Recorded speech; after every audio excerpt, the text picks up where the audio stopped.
નમસ્કાર ખેડૂત મિત્રો, આજની તારીખ છે 2/9/2025 અને આજરોજ આપણે આચવડ ગામની અંદર એક મગફળીના ઘેરાની વિઝિટ કરવા માટે આવ્યા હતા કે જ્યાં લેવિસ દવાનો છંટકાવ થયેલો હતો.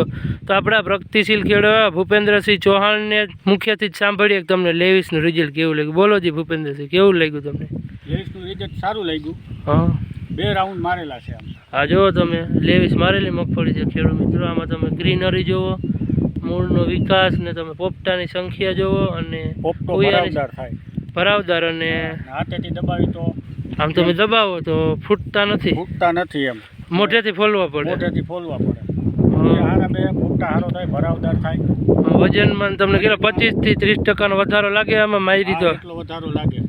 હા, અને આપણે બીજી દવા કોઈ પણ ફ્લાવરિંગની મારી એના કરતાં લેવિસ મારી તો સારું રિઝલ્ટ છે. અને આમાં ગોગડી તો કંઈ દેખાતી નથી ગોગડી, બધા મોટા પોપટા છે. હા, દવાનું કામ સારું છે. હા, અને આપણે બીજા કોઈ પણ ખેડૂતને ભલામણ કરવી હોય તો અમે આમાં કપાસ, મગફળી, ડુંગળી, સોયાબીન, લસણ, તુવેર તો એમાં કરી શકાય કે? હા, એમાં કરી શકાય ભલામણ. દવા સારી જ છે.